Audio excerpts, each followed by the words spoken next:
طيب.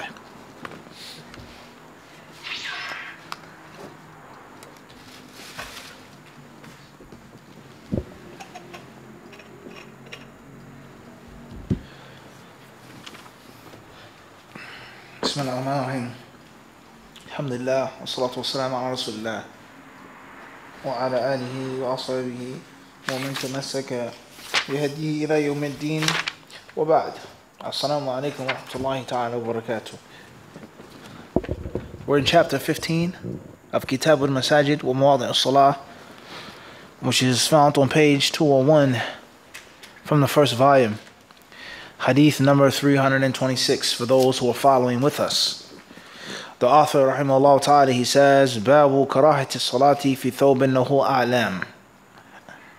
The dislike of offering a salah, the prayer, while wearing a garment having marks of designs. Having marks of designs. Tfadl Khalid.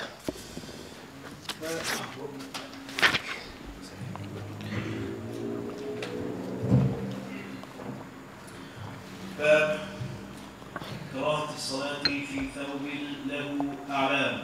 حديث عائشة رضي الله عنهما أن النبي صلى الله عليه وسلم صلى في خميصة لها أعلام، فقال شغلتني أعلام هذه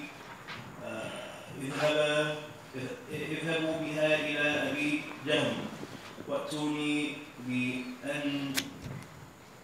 بأنبجانية. طيب.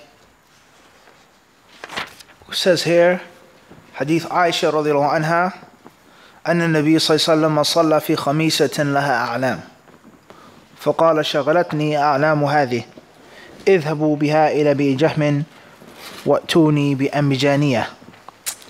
Hadith number 326 is narrated Aisha radiallahu anha. Once the Prophet sallallahu alaihi wasallam offered salah prayer while wearing a woolen square blanket called a khamisa with marks on it, and said, the marks on it diverted my attention. Take this khamisa to Abu Jahm and bring an imbijaniya, a plain sheet from him. The translation, as usual, is very interesting.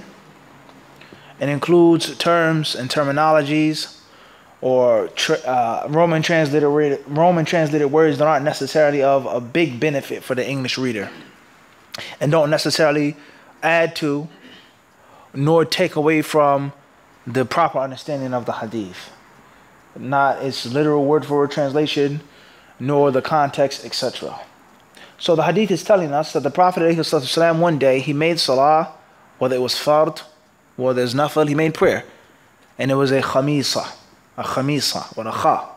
And this khamisa, it had a'lam, the plural of alam, some type of design, some type of style on it, in which it had previously preoccupied the Prophet ﷺ or distracted him in the prayer, i.e., it didn't allow him to have the full focus and the full khushu' in the salah because of what was on that khamisa. So he said, take this khamisa, take this garment, and bring me something else. Give me something simple and plain to make salah in. Give me something simple and plain to make salah upon. Everybody understand this? Bring me Abdul Qawi's jacket.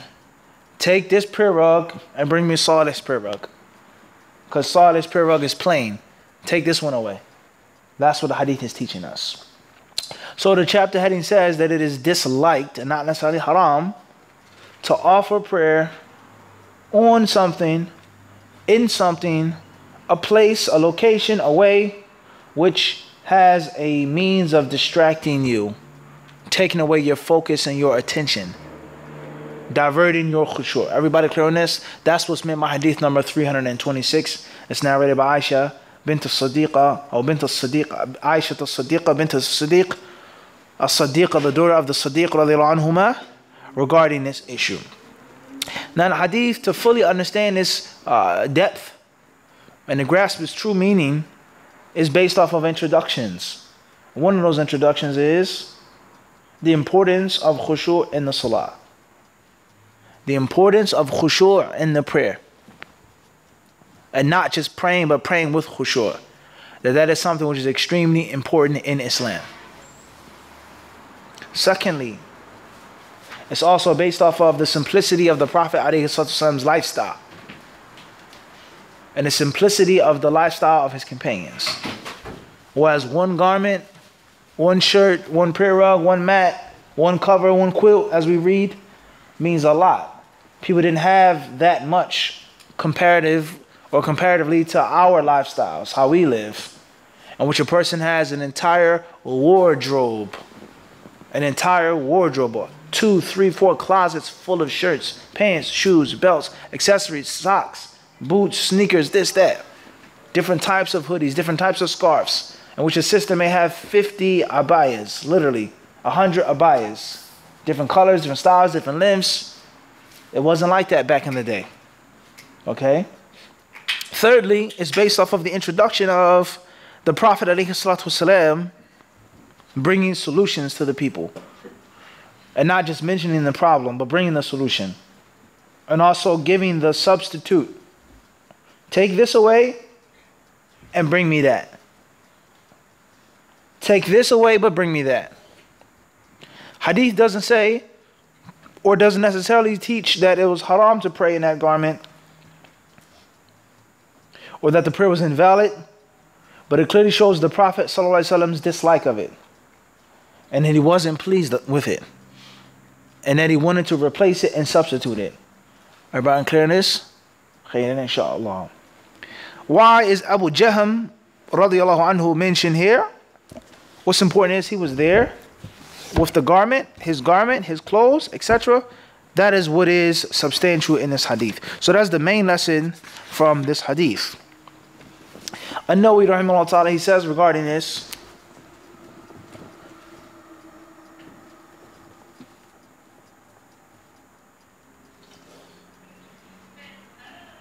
قوله صلى الله عليه وسلم شغلتني أعلام هذه وفي الرواية الأخرى ألهتني وفي رواية البخاري فأخاف أن تفتنني أو تفتني. معنى هذه الألفاظ متقارب، وهو اشتغال القلب بها عن كمال الحضور في الصلاة وتدبر أذكارها وتلاوتها ومقاصدها من الانقياد والخضوع، ففيه الحث على حضور القلب في الصلاة وتدبر ما ذكرناه ومنع النظر من الامتداد إلى ما يشغل وإزالة ما يخاف اشتغال القلب به، وكراهية تزويق محراب المسجد وحائطه ونقشه وغير ذلك من الشاغلات، لأن النبي صلى الله عليه وسلم جعل العلة في إزالة الخميصة هذا المعنى، وفيه أن الصلاة تصح وإن حصل فيها فكر في شاغل ونحوه مما ليس متعلقا بالصلاة، وهذا بإجماع الفقهاء. وحكي عن بعض السلف والزهاد ما لا يصح عمن يعتد به في الإجماع. قال أصحابنا يستحب له النظر إلى موضع سجوده ولا يتجاوزه. قال بعضهم يكره تغميض عينيه، وعندي لا يكره إلا أن يخاف ضررا، وفيه صحة الصلاة في ثوب هو أعلام وأن غيره أولى. وأما بعضه صلى الله عليه وسلم بالخميسة إلى بجهم وطرب عن مجانيته فهو من باب الإدلال عليه لعلمه بأنه يؤثر هذا ويفرح به والله أعلم. He says here, when the Prophet ﷺ said, the marks on his garment have diverted me. Another version of this same hadith, another version, as we've explained, one hadith has several different versions, and they find the different versions in the different books of hadith. In one book of hadith, you'll find different versions.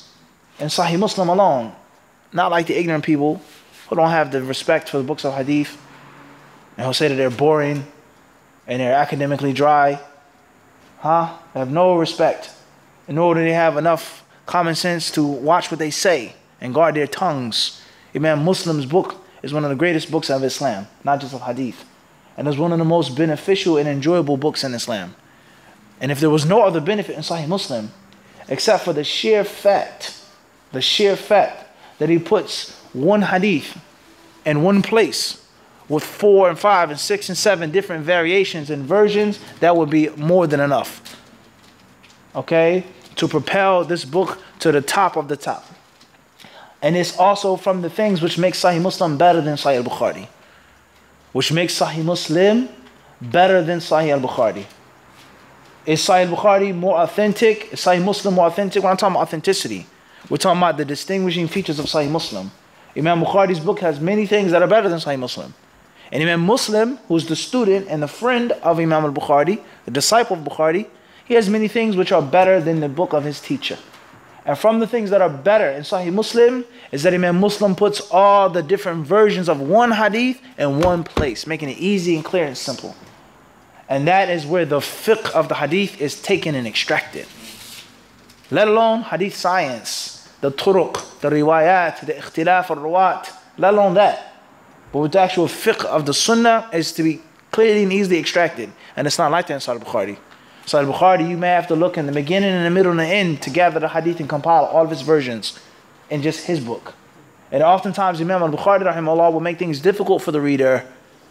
He will make things difficult for the reader. He will make things difficult for the reader, intentionally confusing the reader and forcing the reader to exert him or herself, and not offering his book as a cheap, simple, instant gratification in which you open up and find what you want. No.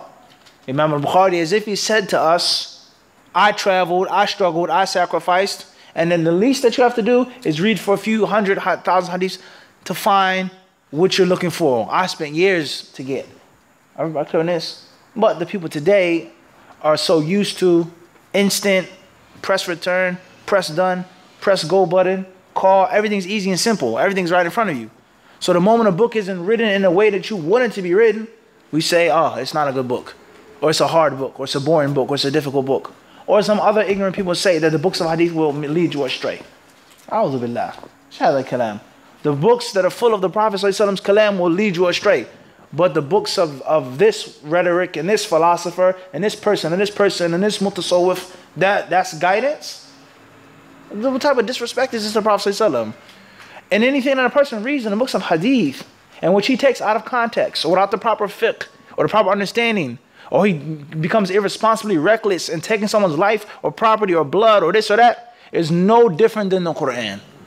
The verses in the Quran that give commands and prohibitions and information which can be taken out of context, what can be used recklessly, what can be used without the proper interpretation, the proper tafsir. But would anybody say that reading the Quran is madinatul dalal, is a way of misguidance? Would anybody say that?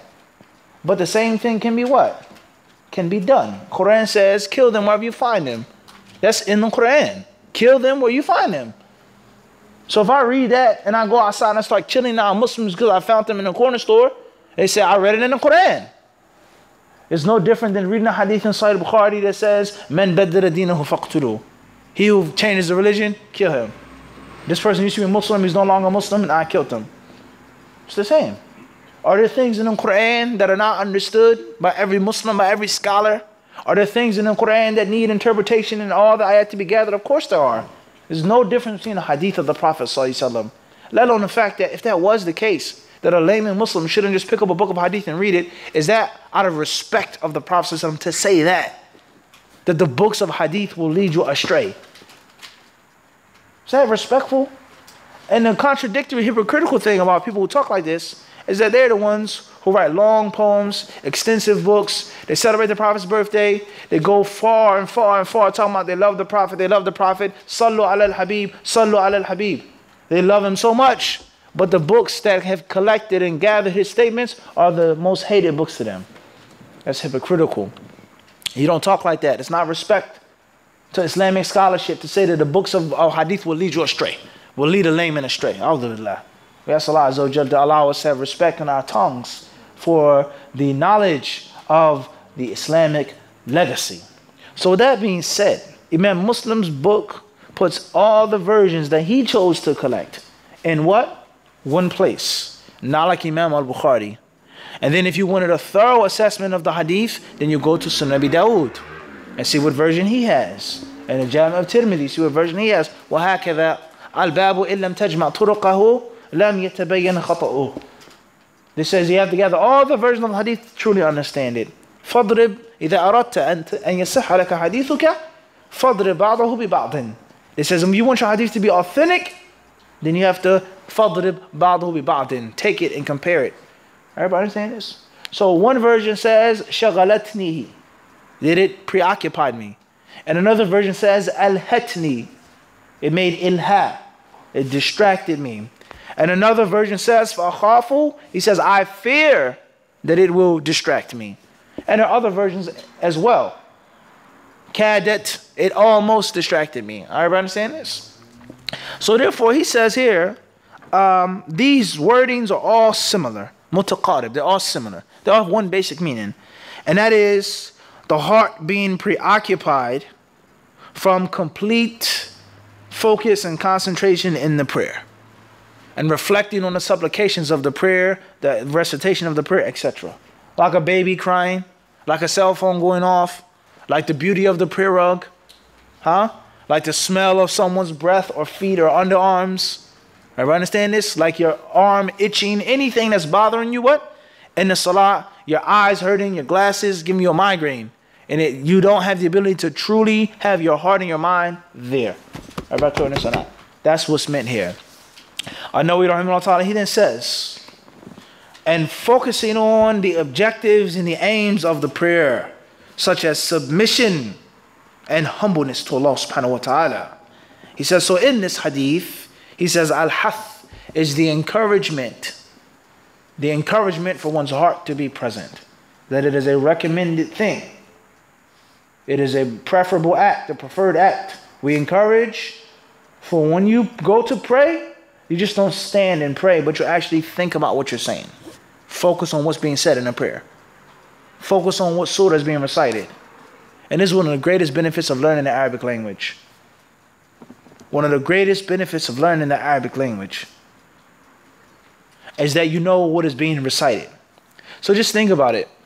You as a Muslim, whether you're a convert or a revert Muslim, you're born and raised Muslim, you know what Allahu Akbar means. And you've also taken some classes on these things. You know the depth of that statement, Allahu Akbar. Sami Allahu liman hamida. You know the depth of Amma yatasa'alun. An-Nabi al-Azim. Al-Hakum al-Takathur. You know the translation of the surahs. So you know what is being said. You read the English translation. You read a little bit of Ibn Kathir. But when the Imam recites from Surah An-Nisa, or Surah Al-Baqarah, or Surah Al-Ahqaf, or Al-Jathiyah, you don't know what he's saying. So just imagine if you knew Arabic, even if it was just the Quranic Arabic, and you also study the Quranic tafsir, how much better would your prayer be? How much sweeter, how juicier would your prayer be? Every day, you know exactly what the Imam is reciting. And you also read the tafsir. You would have more what? Khushu', because you know what is being said. In contrast to only knowing the Fatiha, and when the Imam recites in Taraweeh for 30 minutes, you are clueless about what he's talking about. You can focus, you can think about Allah, you can pick up on certain words, you listen to the beauty of the reciter, but it isn't the same as the one who knows the story of Nuh alayhi salam, who knows the story of Dhunnun, who knows this, who knows what Allah is saying in Ayatul Dayn. إِذَا تَدَيَنْتُمْ بِدَيْنٍ. Everybody understand this? So this is the beauty of learning the Arabic language and learning the basics of tafsir. And the more you learn, the further you go, and the more concentration and submissiveness you have, the sweeter your prayer will be. And the sweeter your prayer is, then bi'idhnillahi ta'ala, the sweeter the rest of your religion will be. The sweeter the rest of your what? Religion will be. Prayer is the vertebrae of the deen. It's the backbone of the deen. If it's broken, the rest is going to be broken. And if it's strong and powerful, the rest will be strong and powerful. As is narrated that some of the Salaf used to say, some narrated from Umar radiallahu ta'ala anhu, من حافظ عليها كان لما سواها أحفظ ومن ضيعها كان لما سواها أضيع أو كما قالوا. He says, he who strictly guards the prayer will do the rest even more for his deen. He strictly guard the rest of his religion even more. And he who wastes the prayer will waste the rest of his deen what? Even more. And just stop and think about it. People who pray on time, every day, in the masjid, who cover properly, who read, who study, who do the right thing in their prayer, what's the chance of the rest of their religion being messed up? And those who do not pray, your mother, your father, your son, your wife, your co-worker, what is the rest of their religion like? Even if they're not totally, as we say, really bad people, shout out Muslims. but they just don't pray on a regular basis. The fasting, the zakah, the hajj, the hijab, the beard, riba, this, that, the marital relations, is not that strong. The prayer is considered to be what? The foundation. Everybody understand this? So from the benefits of learning knowledge is that it increases your religion. Because you can walk into the masjid and you can benefit from any prayer. And you know what's being said. Moving forward. An-Nawawi rahimahullah ta'ala, he then says, and in this hadith is an encouragement to reflect upon what we have mentioned. The tilawah of the salah, the adhkar of the salah, etc. And a person looking towards anything else which would distract him. And to remove that which is a means of distracting one's heart and one's mind. And in this hadith he says, وَكَرَاهِيَةْ تَزْوِيقِ مِحْرَابِ الْمَسْجِدِ is the dislike of adorning and beautifying the mihrab of the masjid. The mihrab of the masjid. With regards to calligraphy, tapestry, topaz, the jewels, the gems, the gold, the marble, the lights, the fancy decorations that are in the masjid. And no, he says this is something which is disliked. Is it only disliked? Is it haram? No, the Shafi'i, rahimahullah, the Shafi'i scholar, he says what? Dislike. So it's not a good thing. It's not a what? It's not a good thing. Everybody clear on this or not? He then says, وَحَائِطِهِ, all of the walls, وَنَقْشِهِ. He says what? The etching and the sketching. He says all of the engravements, the things that the people do in the masjid. That was in the time of Nawawi, of the 7th century he died. What about today? Which has been millions of dollars just on the beauty of the masjid. Everybody understand this? And then outside of the masjid, 2 blocks down, you have the Muslims who live like dogs in the street. They don't have food, they don't have water, they don't have sanitation. They don't have nothing available. And they say, we don't have no money to give to the poor people. Let alone the other things that the Muslims can spend their money upon. He then says, he says, because the Prophet ﷺ, he made the reason, the illah of removing the khamisa, this. And this is a major qaida here now in Islam and in fiqh. As they say, it's not necessarily just dogmatic. That there's a wisdom behind the rules in the religion. Get rid of this just to get rid of it because it preoccupied me. So anything else that preoccupies or distracts the people takes the same ruling as the khamisa. Everybody understand this? As the ulama of fiqh, they mention the illah, the reason, the wisdom behind the what? The legislation. Why is alcohol a bad thing? Why are Muslims against this? Why are Muslims against that? Is a wisdom behind it. Is a what? Is a wisdom. Whether we know it or whether we know it not. Whether we know part of it or all of it, whatever the case may be. And no one can ever encompass Allah Azza wa Jal and encompass Allah's knowledge. What we understand as human beings is only a small piece. So this goes to show us that there is a reason behind the Prophet saying things, doing things, prohibiting and commanding. So anything that takes the wisdom or takes the same ruling of the khamisa is like the what? The khamisa. The wall, the carpet, the clothes, lights, microphone, sound system, whatever it is that takes one's mind away from the what? Away from the prayer. An-Nawawi rahimahullah ta'ala, he then says, and this also shows that the prayer that's made like this is valid. It's valid. It's not invalid, but it's what? It's valid. Even if a person is preoccupied or distracted, that which doesn't pertain to the salah. He says, and this is according to all of the people of knowledge, the fuqaha, all of the jurists. And there's some people from the pious predecessors, he said, and from the zuhad, the scholars of zuhd, who said that it's invalid. But no, he says that's not the ijma'. طيب, moving forward. قال أصحابنا, he says our colleagues, they say, meaning the Shafi'is, they say that it's recommended for a person to look towards the place of sujood. Not obligatory, but recommended that when you're praying to look where? Down towards you're going to make sujood. And you shouldn't look towards any other place. He then says, and some of them they say, it's disliked to close the eyes in the prayer. It's disliked to do what? Close the eyes in the salah. I know he says, listen carefully, he says, well, indeed, he says, according to me, I don't think it's disliked to close the eyes, what? In the salah. And showing that An-Nawawi rahimahullah, he used his mind. It didn't just always go with what they said. We've explained the ruling of closing the eyes in the salah in detail. Ibn Qayyim in Masjid Taqwa. The videos on HadithDisciple. Go back to it if you want the juicy details with regards to the ruling of closing eyes in the salah. And that's a brief as well. It's much more proof and evidence. The speech of the people of knowledge regarding, is it permissible? Is it impermissible? Is it disliked? Is it recommended? Is it okay to close your eyes in the salah? Everybody understand this? Nawawi rahimahullah ta'ala says it isn't disliked unless it's some type of harm that's going to take place by him closing his eyes. Moving forward, he says, and this also proves that it's valid to pray in a garment that has a'lam, that has designs or marks upon it. But other things are better. Other things are what? Are better. Now, today, we have many issues of the clothes that we wear. In comparison to the clothes of the people of the past, many of our clothes are considered to be fancy and extravagant. The jacket that you have on, they call that digital camo, digital camouflage. Tayyib, to some people, they may say it's distracting. Or he has a HadithDisciple sweater on. They say the yellow is what? It's distracting, too bright. The feather. Everybody clear on this? You shouldn't pray in something like this. Obviously, this is going to be based off of time and culture and place. This is relative. To many people, that's normal. And to some people that wear plain colors or plain styles or designs, they may consider it to be what? Everybody clear on this one? Or socks. As the brother say, your socks. Yellow and pink socks. Even though they weren't pink. They were fuchsia. Which is a branch of pink. Play it. Or yellow socks. Or slime green socks. Not lime green, but what? Slime green. There's a difference. It says too bright. Oh, God, it's too much design, too complex. That's relative from person to person, place what? Place to place. Everybody understand this? And oftentimes, people, they worry about so many things except for what they're supposed to worry about.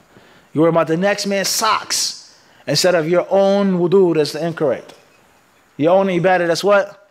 Incorrect. And the list goes on. May Allah help us all. So is it permissible to pray in things in which there's some type of alam on it? Like Abercrombie and Finch or Polo Ralph Lauren or Nautica or what else that has some type of emblem on it? Lacoste, the alligator, or is it a crocodile? Which one? What's on Lacoste, the alligator or crocodile? It's crocodile. You think it's crocodile? Thought. Anything else? Anybody else? What else do the people wear? Huh? Puma. Huh? True Religion, the Buddha with the guitar. That's right. What else? He's keeping it what? He's keeping it real. No fake piety. Allahu Akbar. If the grown-ups could only be like this, what's true religion? Right? What's true religion? True religion is Deen al-Haq. Islam. I'll tell you. What else? What other brands? We mentioned that.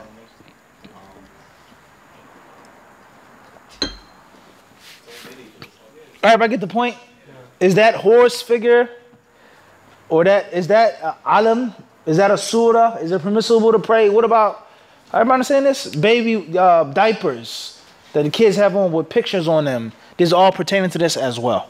And if a person is wearing a shirt or pants that has an actual surah on it or an alam, is the prayer valid or what? Invalid. We benefit from this hadith. Everybody clear on this or not? Khairan, inshallah. As far as the Prophet ﷺ sending for Abu Jahm, his plain garment, he says, then this shows that he would be happy with it. He would be what? He'd be happy with it, the virtue of him.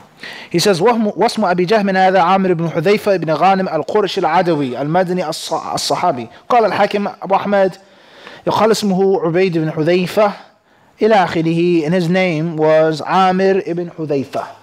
And he was Qurashi, Adawi, and Madani. He was a companion of the Messenger of Allah alayhi salatu wasalam. Khairan inshallah.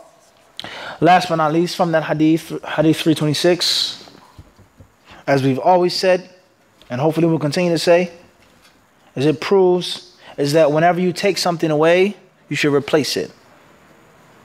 When you forbid the people from something, you should give them an alternative. Don't do this, it's haram. Don't eat this, you can't eat that. You can't drink this, you can't wear this outside. Give them a what? A suitable replacement.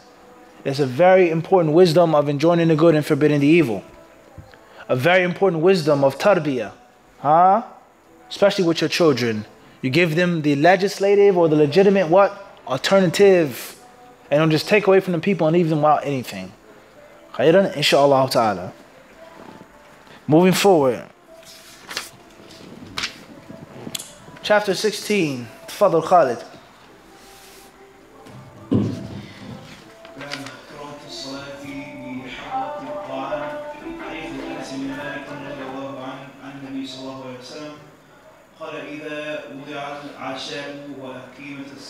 وأقيمت الصلاة بالضم وأقيمت الصلاة فابدأوا بالعشاء حديث أنس بن مالك رضي الله عنه أن رسول الله صلى الله عليه وسلم قال إذا قدم العشاء فابدأوا به قبل أن تصلوا صلاة المغرب ولا تعجلوا عن عشائكم حديث عائشة رضي الله عنهما عن النبي صلى الله عليه وسلم أنه قال إذا وضع العشاء وأقيمت الصلاة فابدأوا بالعشاء حديث ابن عمر رضي الله عنهما قال رسول الله صلى الله عليه وسلم إذا وضع العشاء أحدكم إذا وضع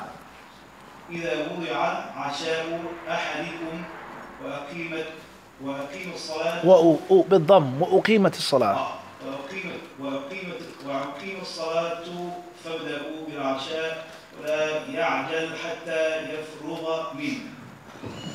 جزاك الله خيرا. Chapter 16 says, Babu karahat as-salati bi hadrat at-ta'am. The dislike of offering as-salah, the prayer, if one's meals is ready to be eaten. We have a little grammatical error.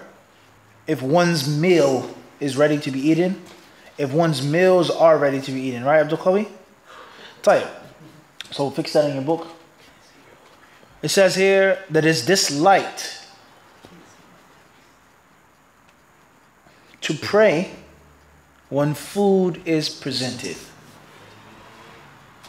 Pay close attention to the depth of this chapter heading.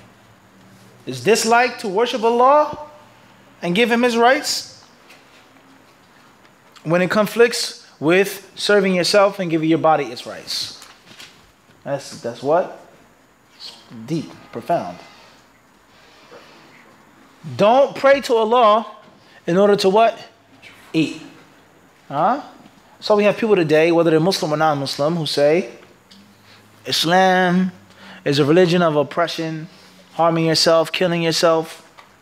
Or they say it's not from the sunnah to eat. You shouldn't eat. You should go days without eating, starve yourself. Huh?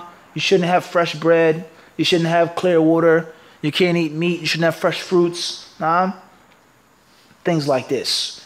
Some of them even go to the extreme. The shaitan has played with them so much. They say nothing of pleasure is good at all. Don't ask Allah for Jannah. Don't ask Allah for paradise. Some of them say this. They say this.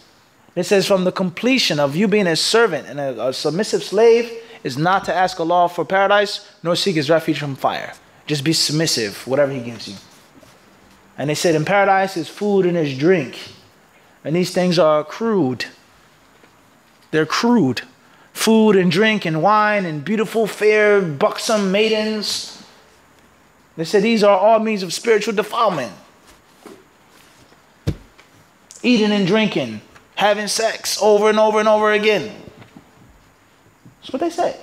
They said this is not the real pleasure in paradise. And then some of them, they say, they go even more extreme. The shaitan plays with them even more. And they deny the fact that the believers will see their Lord on the day of judgment. As we just explained last Friday. They deny that. And they say, does Allah have a face? And if Allah does have a face, will people look at His face? And they'll get pleasure out of looking at the face of Allah? Says no, it's not paradise. Paradise is just something metaphysically pleasurable. Metaphysically pleasurable. And that the true nourishment and the true pleasure and the true submission is just in the spiritual world. That's it. Nothing physical. Huh? You understand this? And you cannot reach enlightenment until you are hungry. You cannot be a true servant of Allah and think until you're what? Totally void of everything from the dunya. Huh? In this hadith, the Prophet ﷺ says, eat before you pray. This hadith smashes the kuffar who say those things about Islam, and it smashes the innovators who have this creed and this conceptualization of the deen. It smashes all of them. Because the Prophet is telling us, eat before you pray. You can eat in Islam, you can have some bread, some dates, some water, you can have a couple morsels of barley. There's nothing wrong with that. The hadith doesn't say that. Eat after you pray, eat a little bit. The hadith says what? Before you pray. Which goes to show how Islam takes care of the rights of the people. The rights of what? Of the people. And just the common sense in Islam. If you're too weak to pray, what sense is you praying? You have to nourish yourself, feed yourself, take care of yourself in order to do what? To serve Allah subhanahu wa ta'ala properly. And of course there's a balance in this. And there's an extreme as well. In which you just eat. Dunya, dunya, dunya. Clothes, cars, this, that. In which you just become a slave of your desires. That's an extreme. Another extreme is to neglect and to abandon that which is necessary. Everybody clear this or not? So there's a balance. So these hadiths, they teach us to pray after we get the necessary nourishment. Why? Because Allah's rights are secondary? No, but because the ways of completing and fulfilling Allah's rights is giving the human body its what? Its fuel. Everybody clear on this? And that's true fiqh fi deen. That's true what? True fiqh fi deen. Khairan inshallah. So the hadith of Anas radiallahu anhu says, إِذَا وُضِعَ الْعَشَاء وَأُقِيمَتِ الصَّلَاةِ فَابْدَأُوا بِالْعَشَاءِ. Hadith 327, if supper is served in the iqamah, it says in parentheses for Isha. Doesn't say that in Arabic. The iqamah for prayer is proclaimed, start with your supper first. فَابْدَأُوا بِالْعَشَاءِ. Does this ruling pertain to breakfast as well? Does it pertain to lunch? Does it pertain to a snack if you have a migraine, you have a headache? Or is it only for supper? Hadith 328 is also narrated by Anas radiallahu anhu. أن رسول الله صلى الله عليه وسلم قال إذا قدم العشاء فابدأوا به قبل أن تصلوا صلاة المغرب ولا تعجلوا عن عشائكم. Narrated Anas bin Malik radiallahu anhu, Allah's Messenger صلى الله عليه وسلم said, if the supper is served, start having it before offering Maghrib prayer and do not be hasty in finishing it. Hadith 329. Hadith Aisha radiallahu ta'ala anha عن النبي صلى الله عليه وسلم أنه قال إذا وضع العشاء وأقيمت الصلاة فابدأوا بالعشاء. Narrated Aisha radiallahu anha, the Prophet صلى الله عليه وسلم said, if supper is served and in the meantime iqamah is pronounced, one should start with the supper. Hadith 330, Hadith ibn Umar radiallahu anhuma قال قال رسول الله صلى الله عليه وسلم إذا وضع عشاء أحدكم وأقيمت الصلاة فابدأوا بالعشاء ولا يعجل حتى يفرغ منه. Narrated Ibn Umar radiallahu anhuma, Allah's Messenger صلى الله عليه وسلم said, if the supper is served for any one of you and the iqamah is pronounced, start with the supper and don't be in haste till you finish it. Hadith Ibn Umar gives us a bit more. Not only eat it, but don't what? Be in haste, because there's a difference. I say, eat your meal first, son. And he's hurrying up to eat to go outside and play. Or I say, eat your meal and what? Take your time. Don't rush. Everybody clear on this? And that's a deeper and more profound meaning now. Not only is it permissible to eat first, but you don't have to what? Rush. Because someone say, well, you can have a meal, but the iqamah, subhanallah, the salah, the prayer, and you're taking your leisure. Hadith says, hatta yafruga minhu, until he finishes his meal. Everybody clear on this or not? Khairan, inshallah. So all of these hadiths from 327 to 330 all prove one thing. And that is the command to eat first. So we have several issues. First and foremost is it obligatory to eat first or just recommended? Is it haram to pray first or just disliked? Because we have a clear prohibition and we have a clear command. Fabda'u. He says begin. Commence, eat first, then pray. Everybody understand this? The second issue pertaining to these hadiths, is it specific to supper or is it also applicable to what? Any other meal. Issue number 3, is it permissible or mandatory or recommended to eat first only if you're really hungry and you can't focus, or even if you're not that hungry but the food is actually what? Served. Everybody clear on this? Everybody understand the issue? One may say it's permissible, it's recommended, it's obligatory to eat first if you're really hungry and you can't focus on the prayer. Your stomach is growling, huh? You got a headache. But if you're not really that hungry, then you have to what? Pray first and then eat. Everybody clear on this or not? Everybody understand these issues? Khairan, inshallah. An-Nawawi rahimahullah ta'ala, he says,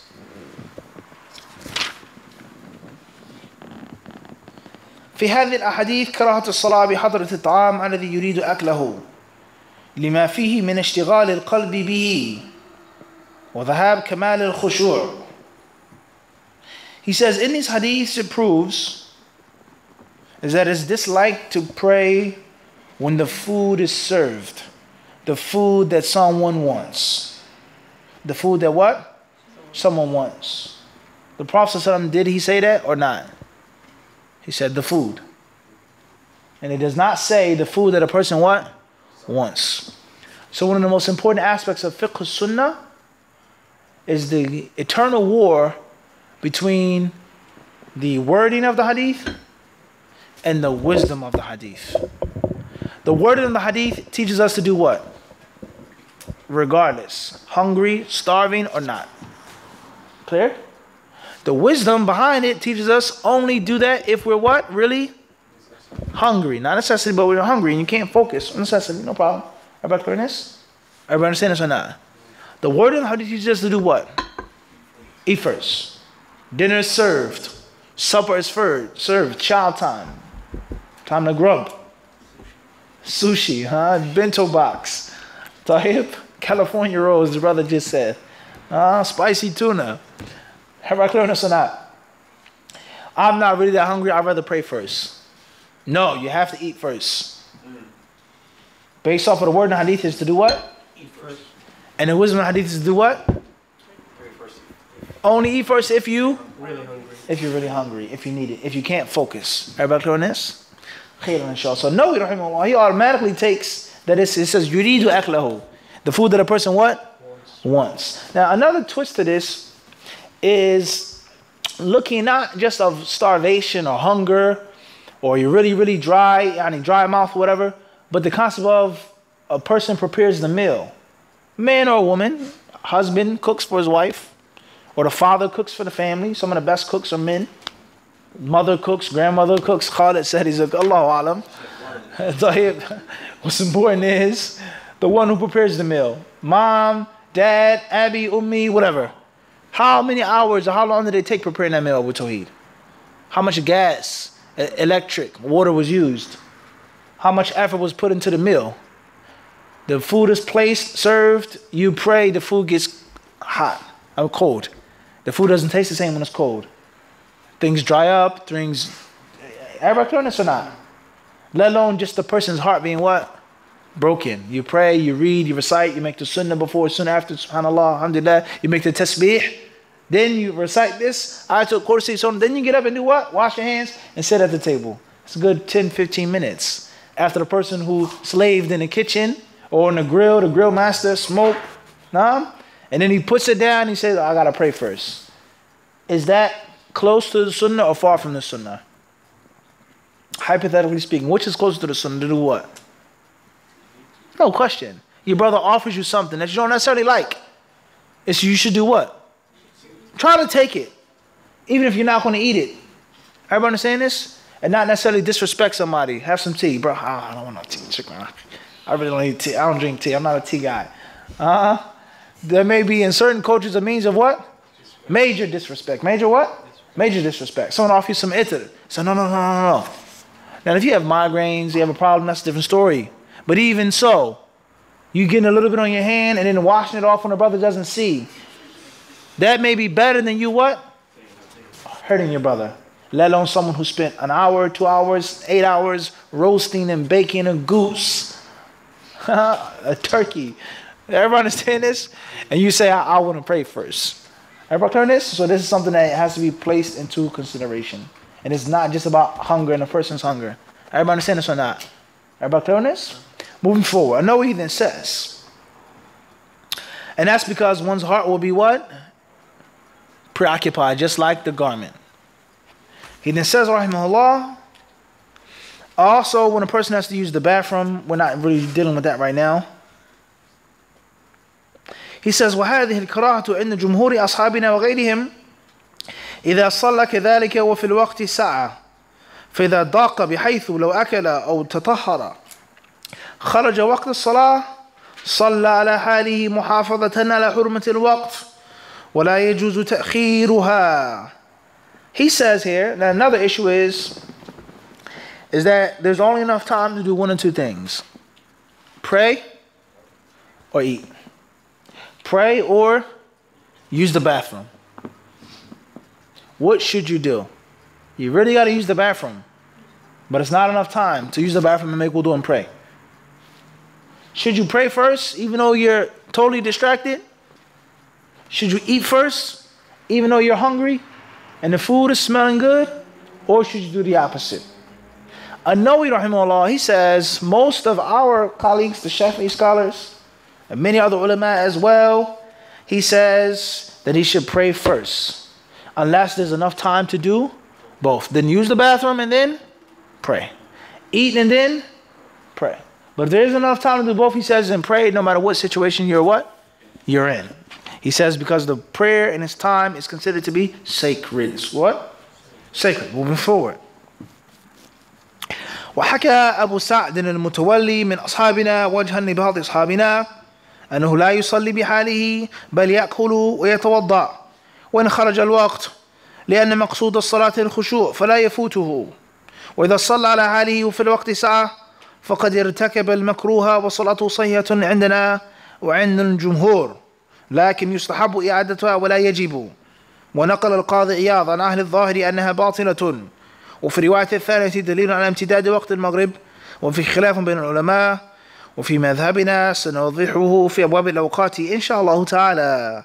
He then says, and there are others who say that a person should pray no matter what the situation and the circumstance is. Even if the time of the prayer is going to what? Go out. Because the secret of the prayer, the intention of the prayer is only to be made what? In a state of khushu'. Allah wants us just to pray or to pray with what? Khushu'. Everybody understand this? The offering that we give to Allah is just for the sheer offering or for the what? The symbolicism of the offering. Everybody understand this? The Eid al-Adha, you slaughter a fat ram, a fat cow. For what purpose? The fatness of the animal, the size of the animal, the quality of the animal is only symbolic to your willingness or your willfulness to do what? To give for Allah's sake. And only to offer the best to Allah subhanahu wa ta'ala. But the blood, the skin, the hair, the hoofs, the horns, they don't reach Allah as it says in the Quran. Everybody understand this?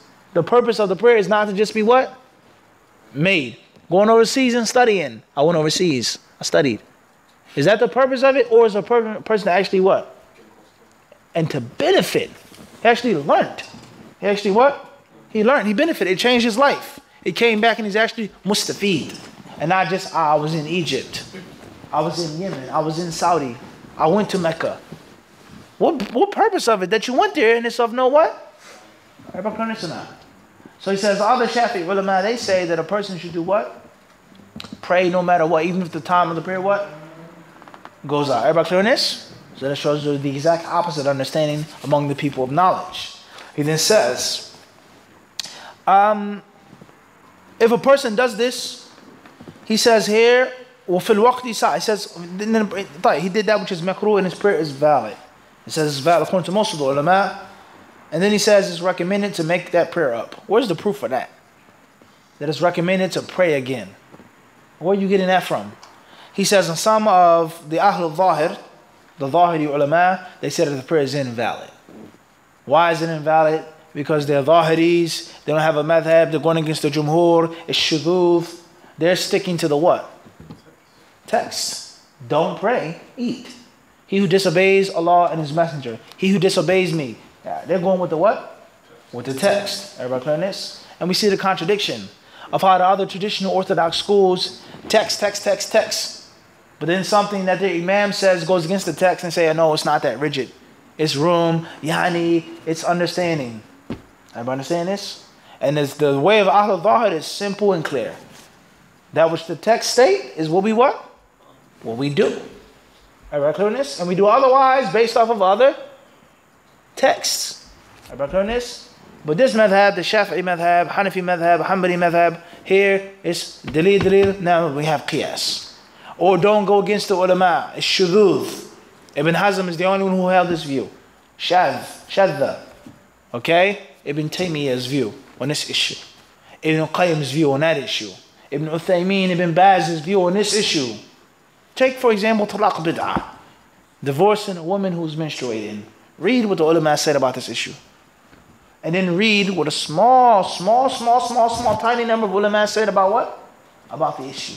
That a divorcing a menstruating woman, a woman that you have sexual intercourse with in her pure state, it counts. Even though it's haram. It what? It still counts. That isn't shudud, but it's okay. It's different. Ibn Hazm, Dal Mudil. Sheikh Albani, Dal Mudil. Sanani, Shawkani. But here is what? It doesn't work like that. Everybody understand this? So the Zahiri madhab is simple, clear, and straight. The Prophet ﷺ says, don't pray. Eat first. And that's what it what? That's what it is. Everybody know this? Moving forward. He then says, rahimahullah. Another issue is that it shows that the time of Salat al-Maghrib isn't that tight. There is more time for what? For Maghrib. And there's a difference of opinion among the ulama regarding that. Khairan, inshallah. He says, وَقَوْلُهُ صَلَّى اللَّهُ عَلَيْهِ وَسَلَّمَ وَلَا يَعْجَلَنَّ حَتَّى يَفْرُغَ مِنْهُ دليل على أنه يأكل حاجته من الأكل بكماله وهذا هو الصواب وأما ما تأوله بعض أصحابنا على أنه يأكل لقما يكسر بها شدة الجوع فليس بصحيح وهذا الحديث صريح في إبطاله. He then says, when the Prophet ﷺ says he shouldn't rush, he shouldn't hasten his meal, it proves that he is to eat his food as he likes. And he doesn't have to rush and just stuff it down his throat and only eat a few bites and a few morsels. He says, and this is what's correct and not the view of some of the ulama of the Shafi'i madhab. Now know he's getting close to the what? The text, the Zahiri way now. Everybody understand this? Stick to the text. And it doesn't, a person doesn't have to what? Eat just to break his hunger. But I thought that was the what? The wisdom of the hadith. So if that's the wisdom of the hadith, then it's not haram to do the opposite. See how it doesn't work now? The hadith says, eat until you what? Until you're done. And you don't have to rush. Those who say that he should rush and only take a few spoonfuls, what are they going with? They're going with the what? The wisdom of the what? The wisdom of the text. Don't pray and you can't have what? Khushu'. I'm starving. I took a couple of spoonfuls, a couple of bites, and I put it down. I'm no longer that hungry anymore. I can pray. I can focus a little. My stomach isn't what? Tawheed isn't what? It isn't growling. It isn't what? It's not growling anymore. Everybody clear on this or not?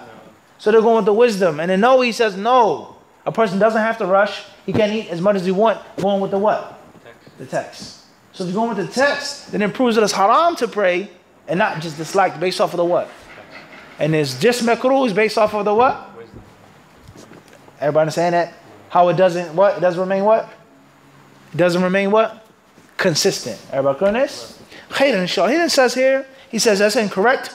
He says rather the hadith clearly falsifies that view. And that's a qaida of any fiqh issue. That's a qaida of what? Any fiqh issue. The hadith, if it's frank, directly to the point, it does away with this view and this interpretation. The Prophet ﷺ says, don't do this, don't do that. Huh? He says, oh no, you can do it. Some of the ulama said it's permissible. Ever clear this or not? Khairan inshallah. We'll stop here. Allah subhanahu wa ta'ala surely knows best. Those hadiths teach us the compassion of Islam, the compassion of the Prophet ﷺ, and that it's permissible to eat, and it's permissible to drink, and it's permissible, rather mandatory, to look after one's health. To look after one's what? One's health. Not using the bathroom Not relieving yourself, delaying it, is going to be harmful to one's what? Health, and oftentimes have irreversible damage. Or not eating on time.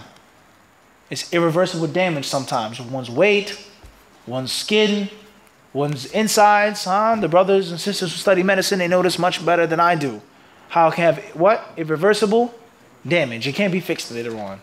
So this goes to show that our deen does not wish to kill us and to destroy us. Unlike or in contrast to what the ignoramuses say about Islam, Allah Azza wa Jalla knows best. Walhamdulillahi Rabbil Alameen.